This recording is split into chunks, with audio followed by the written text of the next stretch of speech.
Welcome to my ID TV. Kalwakurthy నియోజకవర్గం తల్కొండపల్లి mandal head క్వార్టర్లో కాంగ్రెస్ భారీ ర్యాలీలో ముఖ్య అతిథిగా డాక్టర్ మల్లు రవి గారు, టీపీసీసీ రాష్ట్ర ప్రధాన కార్యదర్శి డాక్టర్ చారుకొండ వెంకటేష్ గారు, Congress party ST cell Nagar Kurnool జిల్లా convener Kurakula Srinivas, SC cell రాష్ట్ర కన్వీనర్ పోలే భాస్కర్ గారు, సేవాదల్ జిల్లా అధ్యక్షులు మిద్దె మల్లేష్ గారు, కాంగ్రెస్ నాయకులు, కార్యకర్తలు పాల్గొన్నారు. రైతులకు న్యాయం జరగాలంటే కాంగ్రెస్ పార్టీకి ఓటేస్తామనండి, ఓకేనా? రైతులకు న్యాయం జరగాలంటే కాంగ్రెస్ పార్టీకి ఓటేస్తాం. గట్టిగా అనడక్క. రైతులకు న్యాయం జరగాలంటే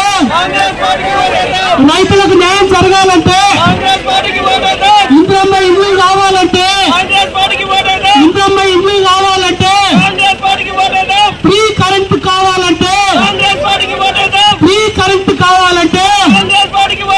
500కే గ్యాస్ సిలిండర్ కావాలంటే